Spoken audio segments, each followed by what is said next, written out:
So, incentives today. Marek, if you could move us forward. Yeah, you bet. So we'll cover in about 40 minutes today and make it very engaging, a session on how to consider your incentives for your respective teams.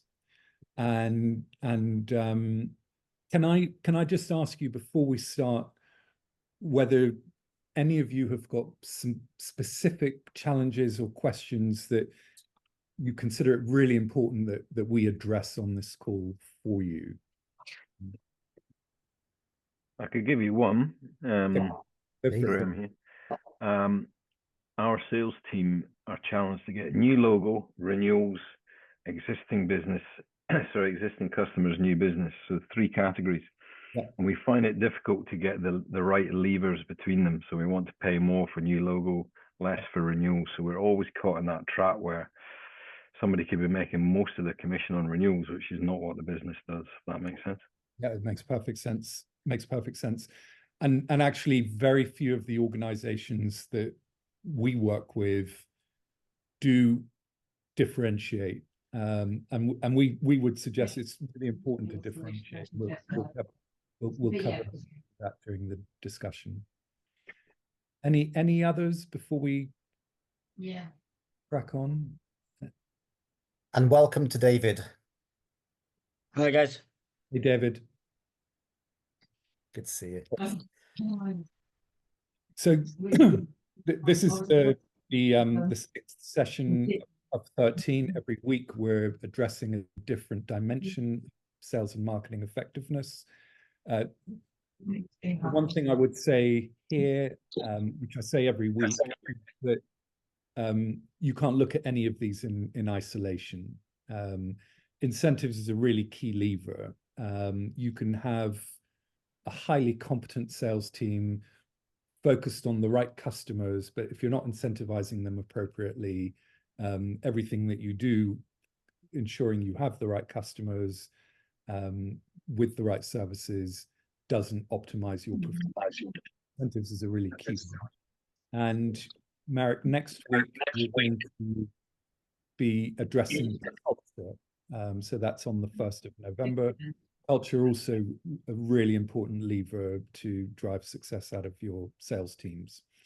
And each of these levers, if you go one more slide, Marek, each of these levers can make a tangible difference to sales and marketing effectiveness. Incentives is an enabler. So unlike pulling the pricing lever, for example, you're not going to make a direct impact to revenue, but it's a very important indirect driver of performance.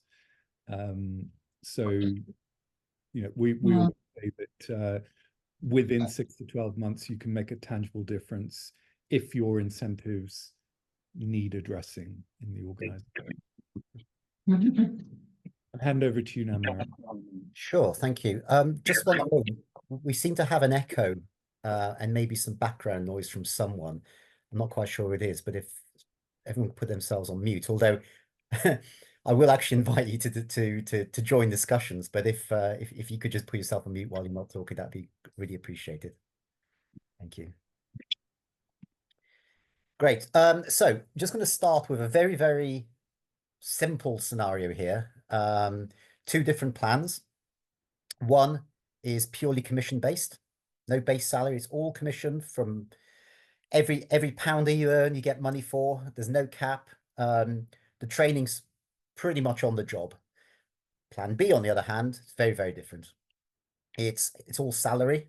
You may get some bonus for one reason or another, but let's think of it as a salary based plan.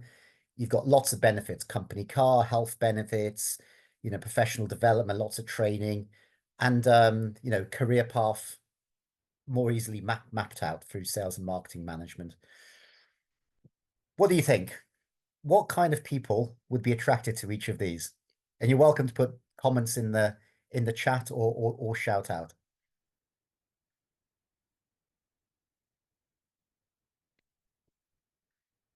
I'll let Andy man the chat. Just waiting for our guests to respond, either verbally or stick in the chat. Graham is saying neither. Mm-hmm.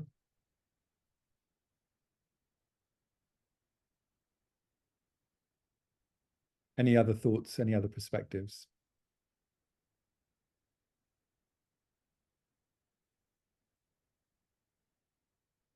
Kelvin is saying agreed. Neither is particularly attractive. Yeah,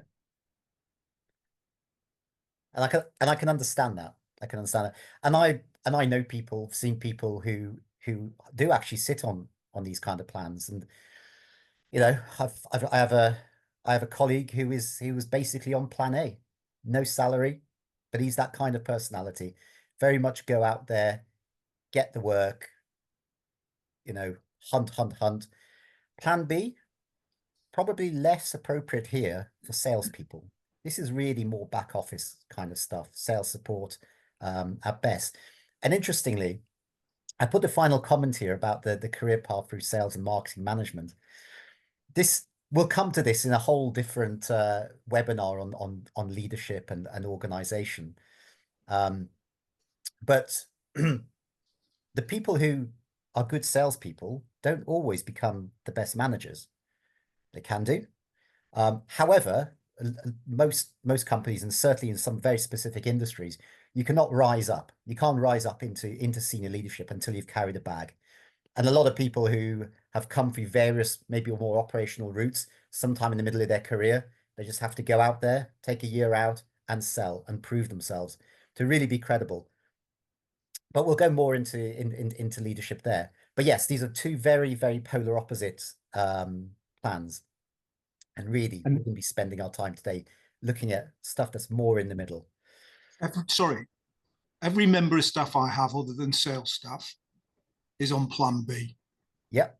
And all of them, well, the vast majority are super effective on plan B. But I've never tried plan B with sales staff, and it's the least effective thing I have. So why does plan B not for sales staff? Just a thought. Yeah. I guess so salespeople can be a particular type of person. Obviously, there's a big spectrum of the type of salesperson, whether you're looking to account manage versus you're looking out for new logos. But it tends to be that the people who you get attracted to those roles are the more outgoing types that are more motivated by chasing the money down. And I'd be interested to get your perspective on how you've made Plan B work, because that's in my experience, that's quite rare for salespeople to be on pure salary or, you know, almost entirely salary. So Andy was saying. No, the opposite. No, I'm saying every other member of staff I have in my organization that works for me are all on plan B. Yeah. And it's a really effective business. You know, we build stuff, we get it ready, it goes out, customers super happy. Plan B works for them, but yet we try something else with sales teams outside of plan B, and it's got the highest turnover of any department that I have in my business. So I'm just questioning why plan B, because I've never tried it, but maybe I should, why plan B is not effective for sales staff. Because if there's an argument to be made, surely, to say, actually, if we just paid these guys properly, they knew what they were getting month on month, they could focus on pipeline or whatever it is what they were working on, formulate the plan. Why is it that they need additional incentive, or indeed this horrendous plan A piece here? Why is it that we think that will be super effective for sales teams? Yeah. Just a question, sorry. Yeah. No, that's great. Great question. Andy, mind if I dive in there? Of course. I love it. I think it's heavily driven by the culture that you create in your business, compared to the culture that your people are used to outside of your organization. Yeah. And I think it's heavily driven by the market that you're in. So you said you're in power? Yeah. All right. Now, that could be energy sales. And I've worked recruiting for a couple of energy consultants that are sharp. Let's call them sharp. There's no right or wrong, right? But they're sharp, and it's heavily incentivized and high churn versus, let's say, owners of assets in the UK, for example, where that's a much slower burn. It's a longer process to win business. And I think actually Plan B would work much better in that kind of environment. That's my environment. Yeah. I think it would work much better for you. Absolutely. But it depends on the culture you want to build. Completely. Yeah. I absolutely agree with that. But I genuinely think that when you start talking about sales teams, it tends to, I think it has a different meaning. It tends to be quite cutthroat. For some reason, you know, we make it super competitive even within the team. I think it can be quite divisive.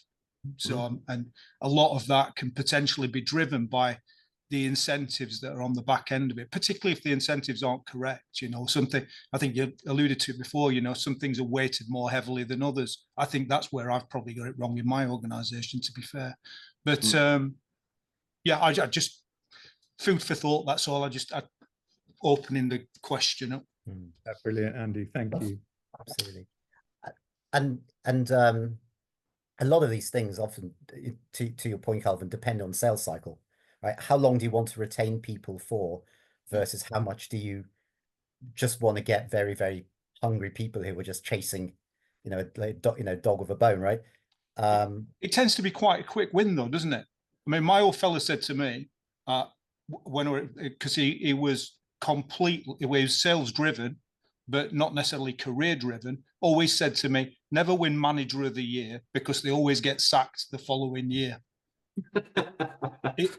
And there's a ridiculous irony to it, isn't it? You know, you look like a champion one year and the following year, budget's moved up or whatever it is, expectations risen, and they bust out, and all of a sudden you've lost what was a great performer the year before, has gone the following. So I don't know if there's any correlation there at all, but yeah. Get the dreaded vote of confidence. Yeah, you wouldn't like my dad. Great. I'll move on, but this is brilliant, and please do keep jumping in because it's great to get everyone's perspectives here.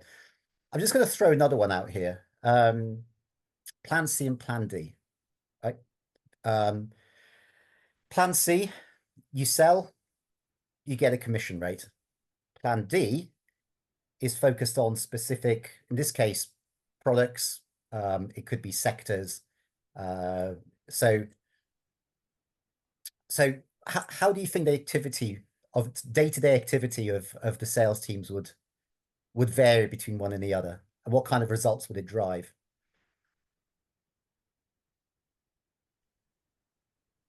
Either path of least resistance or path to the most amount of money. Yeah, least resistance, Plan C, they'll find the easiest route and sell one thing only. Possibly. I've seen exactly that happen, where, you know, you sell what's easiest. It might be the oldest, worst product, but you've got your existing accounts, relationships, you're pushing there, and you're just selling anything you can, and it's not necessarily aligned with what the business wants. And also cross-sell, share of wallet, depending on how you structure the plan around the different products. You can also, you know, drive more upsell and cross-sell within existing accounts, especially when you have new products coming in, for example. And certainly cross-sell is something that we've seen as an issue. You know, you go in there, you've sold something, and then it's more difficult to sell the next thing, and that can be for various reasons, obviously, but often that means that sales teams lose interest and move on somewhere else.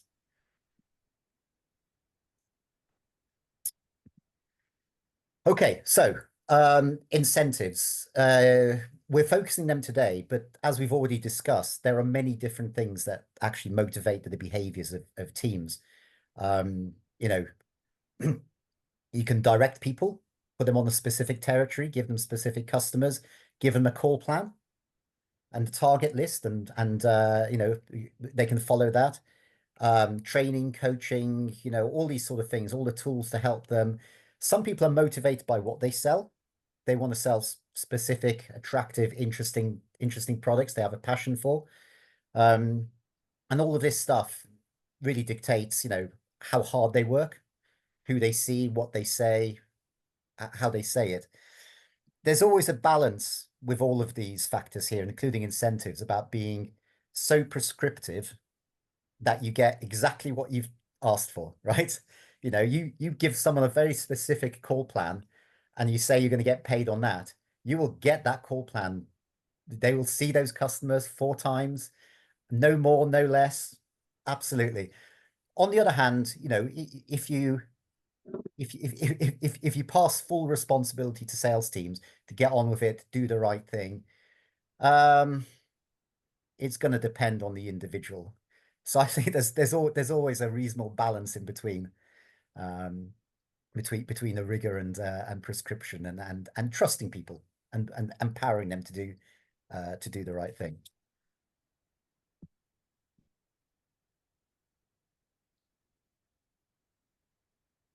Over to you, Andy. So when we design or when we help our clients design incentive schemes, we quickly consider what we call guiding principles, and we'll introduce those in a second, and then types of plans, and then the actual design of the plan. So if you move us on, Marek. So guiding principles would include things like what's your overall strategy as a business? Is it to kind of defend what you've got, keep what you've got, and grow incrementally? Are you hoping to grow astronomically? Are you set on conquering new markets or developing new products? It has to start with the strategy, and your strategy will tell you what's more important, what's relatively more important, what's relatively less important, and your incentive scheme should reflect the relative importance. You want to somehow motivate high achievement, but Andy's constructive challenge also needs to be taken into account. And there is a school of thought that says, you know, as long as you're paying people a decent salary, as long as there's a shared understanding of what good performance looks like, do you actually have to stick on a 50% bonus? Not necessarily. It varies by market, it varies by country, varies by the industry that you're in. And the third one, rewarding achievement, retaining high achievers, is also an important consideration. So it may be, Andy, that in your particular industry, a high performer could leave for a competitor who's offering that 50% bonus, which you're not. And that has to be taken into account. So there are industries in the UK where typically you'll see a much higher bonus than you would in other industries. Raf and Graham, you're paying a higher percentage typically than a manufacturing organization would do. And that's just a reality of the industry that you guys play in. And it varies by country as well. So in the US, not only would you have a significantly higher base, but commission levels are typically far higher than they are in the UK. And so if you're thinking about international expansion, obviously that needs to be taken into account as well. And then controlling costs is key. When you start to reward people very well, even if that's appropriate because they are exceeding all expectations, that drives up your costs, and it creates pressure in other departments to adjust salaries. So it's fair enough for somebody in operations to say, well, hang on a minute. They might be doing a brilliant job at selling, but the only reason the customer keeps coming back is because we're smashing it out of the park with our service.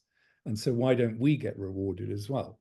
So all of these things have to be taken into consideration. And that's what we term as guiding principles.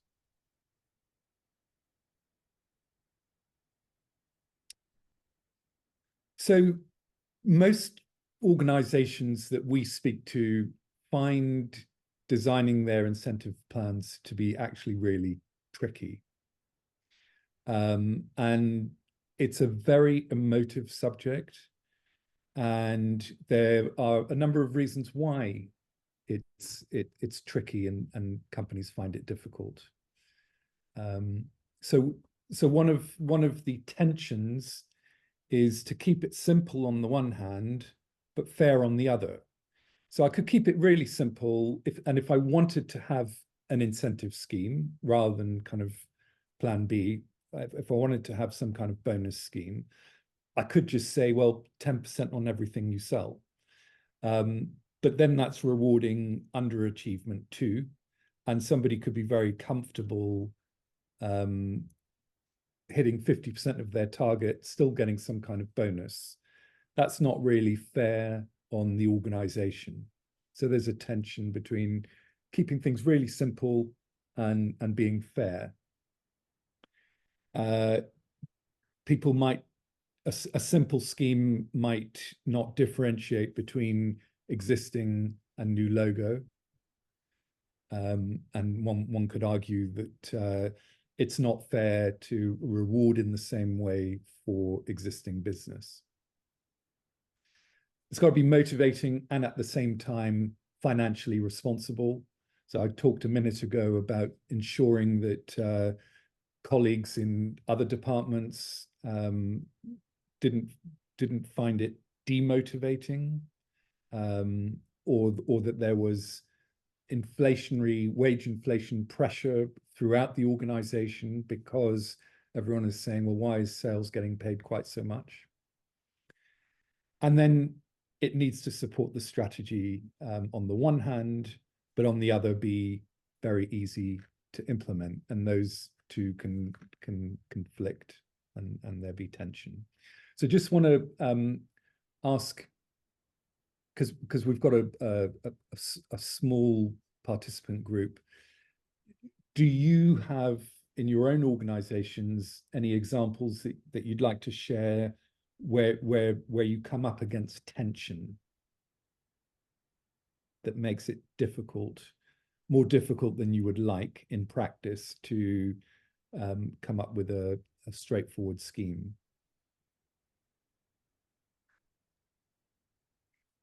So short answer is yes, there is always tension. Yeah. You want to elaborate, Graham? Yeah, I think the tension usually comes around trying to create the levers and the percentages. So we do pay more for new logo, we pay slightly less for existing, we pay a lot less for renewals.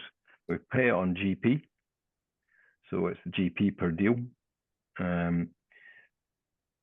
But it's the amount, the tension becomes against the strategy. We can correct the levers if we like. That's not too big a problem.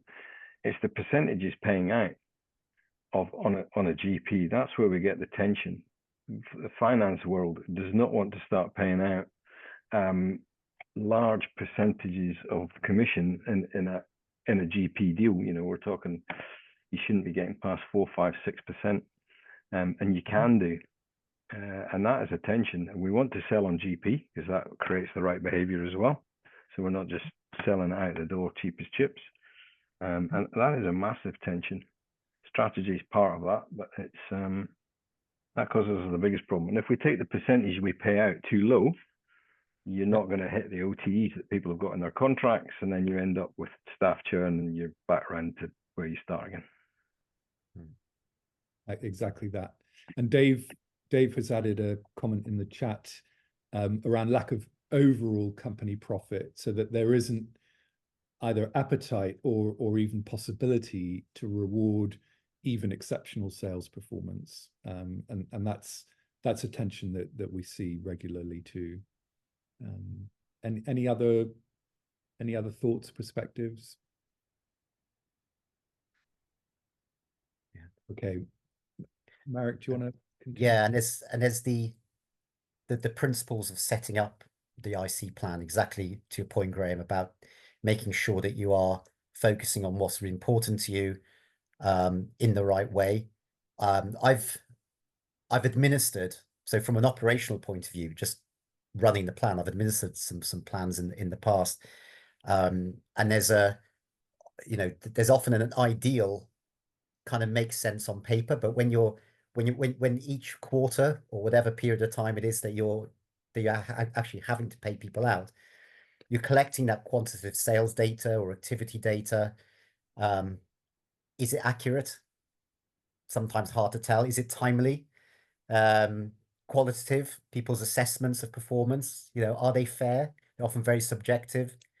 Sales accountability, if it's one salesperson going out, selling, that's fine. But if it's a team effort, how do you divide that percentage? Who was really responsible for the retention of that client? Who was really responsible for the upsell? That kind of thing. So that these are often sort of very practical challenges. Calibrating with the manager. There's politics involved. Get the rep involved in the 360. They're always angry. Well, not always. Sometimes they're absolutely delighted, but it all depends. And the thing is with that, you could say, well, you have to help yourself. You have a process, you have timing, you have governance, all that kind of thing. And these sort of practical implications are actually very, very important. But fundamentally, it's what are you trying to elicit out of the teams and get right? Yeah. Well, we'll throw a few things out here, and let's just see. It would be great to get your perspectives and discussions around this. I mean, here's a bunch of plans. We've sort of categorized them into 5. Basic corporate, company does well, people get paid. Nothing more complicated than that. Some people will get a higher percentage than others, but fundamentally that's it. It's not about individual performance. It's not even necessarily about team performance, right? Then there's ranking, very competitive, right? You just get your salespeople, you rank them from top to bottom, you pay the top lot more money, you pay the bottom lot less. Seen Glen Ross, the top guy gets the car, third one gets the steak knives, third one gets to keep his job, and the fourth one doesn't, right? So slightly different philosophy there. And you could say, fantastic, let's put people under pressure. But again, what's the culture you're trying to develop here? It's probably not going to be a very collaborative culture. So again, depends what you want. Commission, simple. You sell, you get paid. There may be a threshold that you have to reach before you get your percentage. Maybe not. Often used when companies start, or you don't really know the market too well. The products are new. It's hard to set forecasts to measure people against. So you just say, look, go out there. We'll pay you for your sales. As you understand the market a bit more, the forecast a bit better. Maybe you can move to the goal-based, where you set specific sales targets that are calibrated to the territory and products, whatever it is, and then people have to perform achievement against that particular sales target. And we'll go into the sales curve in a minute, and how you can control and enable people. And MBOs, this is more qualitative stuff. Customer feedback, how are you feeling in your CRM? All sorts of things like personal development. Now, typically, you wouldn't. That's not quite true. Often, you wouldn't even necessarily go with just one of these plans for an individual. Maybe a mix of an MBO with something more quantitative. I've recently worked with a company where it was a whole mix of everything. Worked across Europe and the Middle East. Every country was different, which is fine because they all have different products. Maybe some have distributors. They're all different economics in the markets. but the commonalities actually weren't even there. Where you wanted the commonality, it wasn't there. So there was a case of trying to harmonize without losing the specificities of the different countries. But yeah, I mean, you know, you're welcome to jump in at any point and throw in examples of what's worked, what hasn't worked, whether you try different things and drove different behaviors.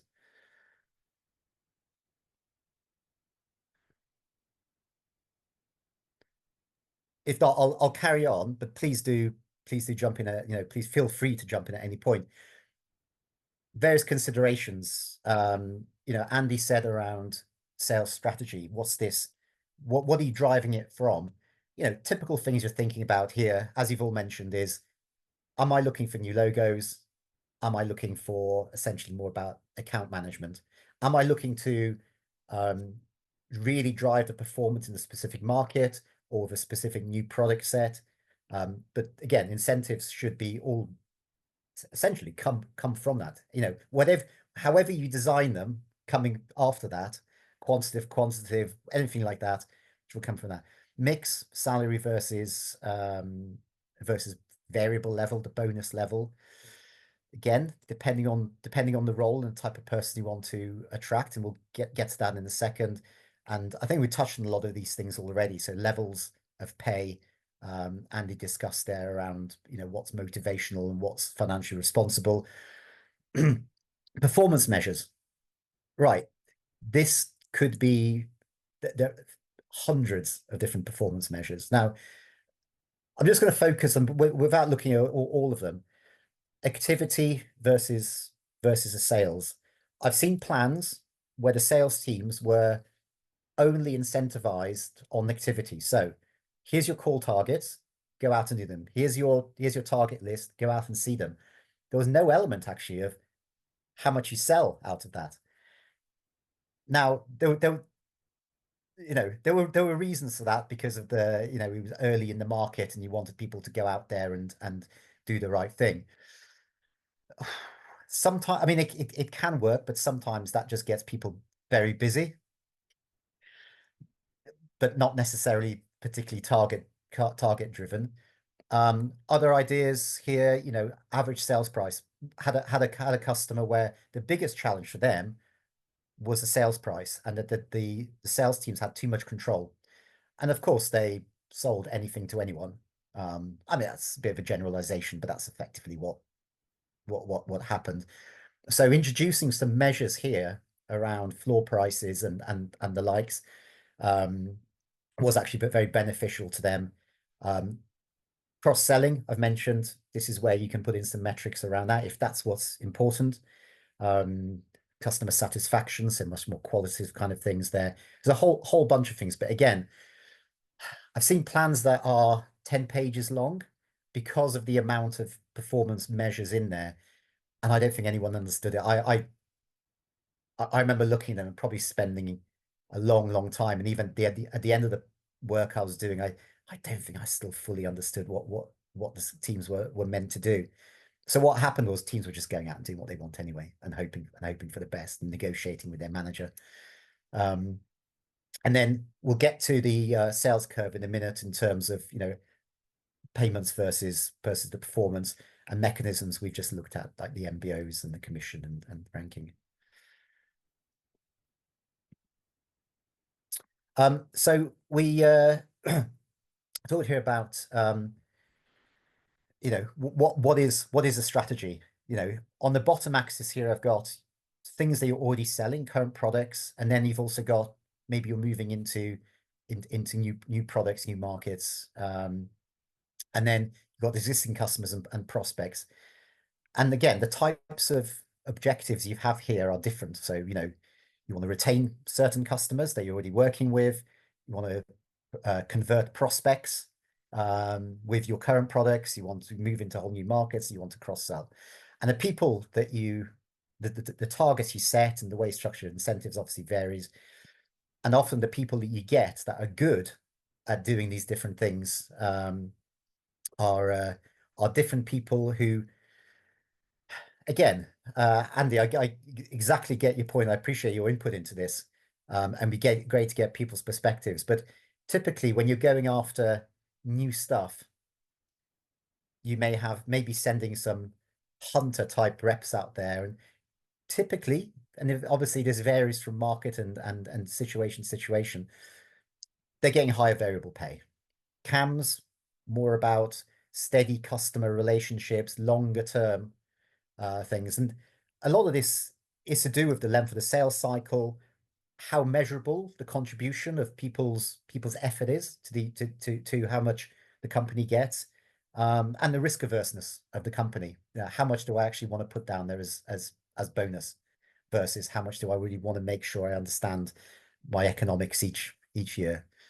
And then, you know, customer service, product engineers tend to be towards the higher base, lower variable, even though these are roles that often do contribute a lot to the sales cycle and customer satisfaction and things like that. Again, please welcome anyone's challenge or experiences in this.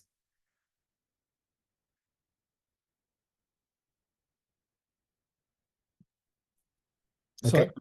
if Please, I yes. go back, I was on, forgot that I was on mute. I just add here on cross-sell. Often cross-selling is really key for our clients. It may not be for you as participants on this call, but typically it's really important for many of our clients, and figuring out a simple but effective way to incentivize cross-selling can make a big difference.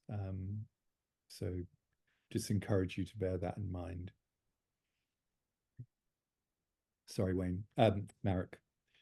Wayne for the day. Okay, slight conscious of time, so I'll go into this just briefly, but typical sales curve. You know, here's one that's seen many times, designed many times, here or there or thereabouts, plus or minus a bit here or there. But essentially, you set a target, which is on the bottom, okay, 100% sort of in the middle, and then you pay people. You've got a payout, and if you achieve 100% of your sales target, you get 100% of your payout. Simple. What happens when you don't achieve so much, and what happens when you overachieve? So I've put in a threshold here of 80%. So what I'm saying is, if you achieve less than 80% of your sales target, you probably haven't tried that hard. If we set your sales target appropriately, if we know what your forecast, the right forecast, all of that kind of stuff, we've done our job correctly. Come on, guys, you could do better. I've seen very, very generous plans where the threshold's 50% or even less, 25%. I mean, we've seen them where there is no threshold. So absolutely, you can be very lazy, very ineffective, the wrong person in the role, essentially, but still get a bonus. Absolutely. You know, I don't want to be too harsh here as a manager, right? But you know, you can't give people too much of the benefit of the doubt, and you know, 20% below, there or thereabouts, right? And then you've got the choice here of, okay, so how do you increase your payout? Here I put a nice steady curve. You could put steps in there, which again motivates people to get to the next level, get to the next level. It can also mean that once you've achieved that level, you don't try any harder because you know you can't reach the next one. So there's pros and cons. And then above that, really what you're talking about is, do you cap or do you not cap? Or do you not cap, but your the slope is so shallow that you're not putting the company at too much risk. And if your forecasting is good, you don't have to worry too much about the cap. You can just say, you know, guys, keep going. That's fine. But if you're unsure about really how the market is going to go, or if there's going to be a spike, you're thinking, maybe I shouldn't be open myself to risk. I think there might be something coming into the chat.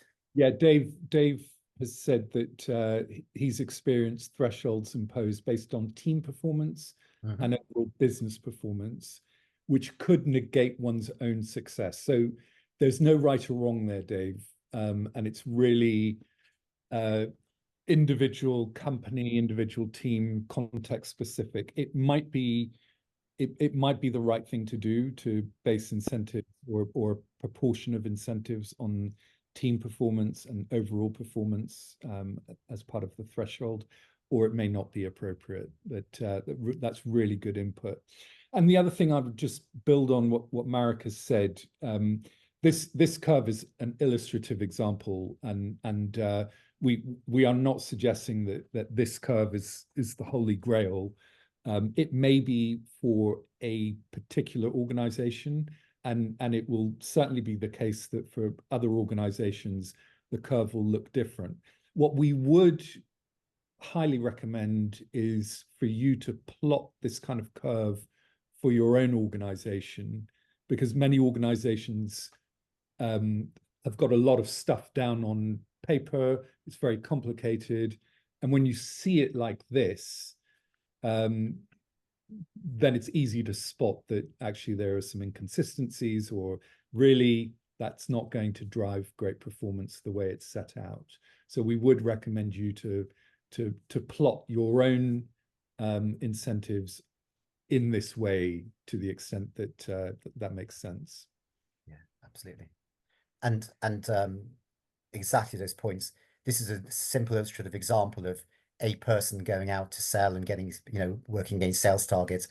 And there is, there are more things exactly in terms of what does performance mean. So this is achievement against necessary sales target, but there's achievement versus other targets, which may be around satisfaction levels.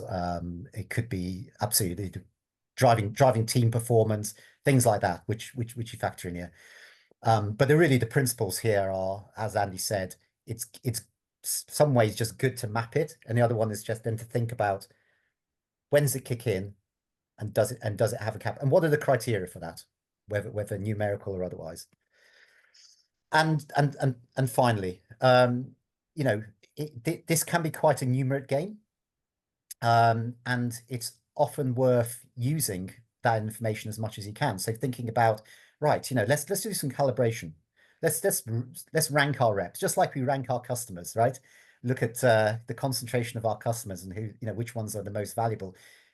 Same with the reps. And that doesn't necessarily tell a story just in itself. They may have different values of territory, some have a bigger territory, a smaller territory. But then you just think about, what's their sales versus target, coverage, did they put customers into their CRM? Is that why they're more successful? Did they do good account planning? Did they get net promoter scores? Just looking into this can give you some trends. And if you've got a small sales team, it's not about trends. It's about managing those absolute individuals. If you've got a bigger team, it might be much more about trends. Who do you send off to the Bahamas for the President's Club, and why?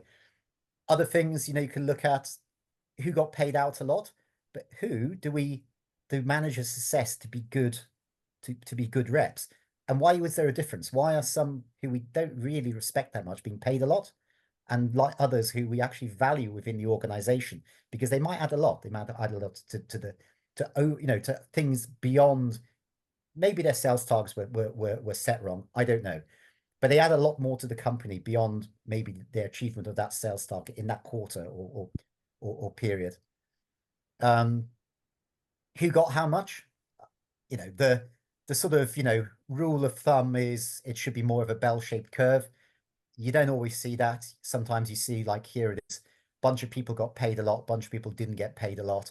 What was going on in the middle? So, having more of a think about how you set up your targets and your territories, whatever it is, and your plan. But you don't necessarily know that until you look at some numbers like this, and then reset. Other ideas here, the graph on the left, the territories where the market grew the most are the ones where people got paid the most. Now that might sound logical. Great, market grew, reps got paid more, but actually it might be the opposite that you want. A poor rep in a territory where the market's growing doesn't have to do very much, but a great rep in a tough territory, which may be flat in terms of market growth, turns sales around, or with customers, or say market customers, territories, whatever it is. That's someone to be valued. So again, lots of different ways of looking at these things to help set motivating incentives.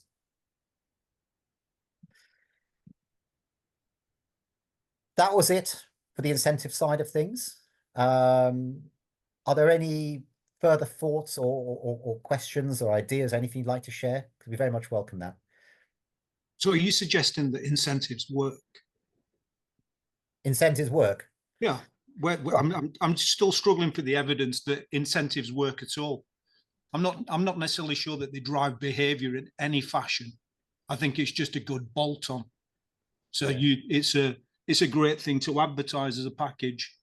And having worked as a sales rep and now MD, I genuinely, I've never seen an incentive drive behavior, ever. Have you seen incentives drive the wrong behavior? That's entirely possible. Yeah, you can go chasing the wrong thing. Yeah. But I'm genuinely, I'm not convinced that incentives drive growth. Yeah. Which I say essentially is what I guess is the meaning of this particular meeting, isn't it? So around driving growth through incentive. I just remain unconvinced that it drives behavior at all. I just think it makes the package look better when I advertise a particular role. Yeah. It'd be great to get other people's perspectives on Andy, because I think that's a great constructive challenge, Andy. Graham, Kelvin. Yeah, I would strongly disagree. In the telecoms world, they're very highly geared towards commission, and that's very specific in the telecoms market. Have you ever tried it without? I wouldn't have a sales team. They would go somewhere else for probably less. But that's exactly what Kelvin said right at the outset. Yeah, it says culturally that's what you've always done. So therefore, people have come to expect that it becomes part of the package. But what you don't have is you don't have a counter, or you don't have any examples of where you've operated a system without that additional incentive. I'm not saying I'm right. I'm just saying I remain unconvinced that incentives. I have an industry-specific problem there. I'm struggling to even bring the commission expectations per head down in the telecoms industry, and the IT space is quite similar. So it's all about levers. It's paying little for easy wins, and it's paying a lot more for much harder wins like new logo. I just have to keep tiering the levers, and they will go after it. Yeah. So if they think they can make more on new logo, which is much harder, they will go after new logo. So it's a lot of tiering. And it's when you enter people into the payment structure I'm struggling with as well. You touched on a second ago, Merrick. We pay from the first pound every month. Mm-hmm. And I'm not sure that's right. We got people doing 60-70% of performance at the end of the year who've been paid all year. I'd rather have them entering a payment plan at even 50% would be fine as a transition. And then they'll backdate some payment to the beginning of the year. I understand that, but at least I've got an incentive for the first 6 months of the year. Yeah. So there's so many levers. There's a good session, good mind-provoking stuff going on here. Good. Well, they invited me for. It could be, Andy. It could be. I'm not saying it is for 1 second, but it could be that you haven't attracted the right people. Well, absolutely. But I mean, because I paid phenomenally well on both on a basic salary level and actually on a commission level as well. I just don't. I'm yet to remain convinced. But mine's a relatively new market by comparison to what Graham is clearly working in. Yeah. Enjoyed it though. Fascinating. Good. Can I come to the next one, please? The next one's on culture, and we'd love to have. I know all about that. Let's have your outspoken views on that one, Andy. Well, as we said earlier, in terms of what motivates teams, it's incentives are one. It's one of the things, right? And sure. and with some people, it's a stronger motivation than others. In some situations, it's a stronger motivation than others. But there's leadership and culture and all the rest of them will do can do as much of a job as that. Okay, I think we're coming up to time. Just a couple of further observations. So we have the Better Faster Growth grade. It's a self-assessment that is free of charge, no obligation, and we'll have a call with you. So if you want to assess your own performance, it takes about 20 minutes. It's about 60 questions. So please feel free.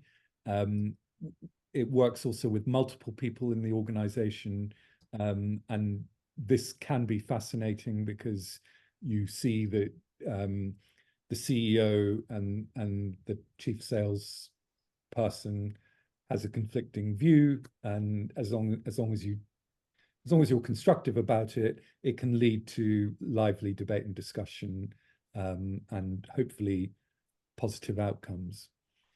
So next week, as we said, we're chatting about culture. Really look forward to having you all on the call then, and just want to wish you a great rest of Friday, a great weekend. Put Friday in your diary up until December the 13th, and chat with us with or without doing the BFG grade if there's anything that we can help with. And Kelvin will follow up with you separately on incentives. And thank you so much all. Thank you. Thank you, guys. Thank you, guys. Cheers.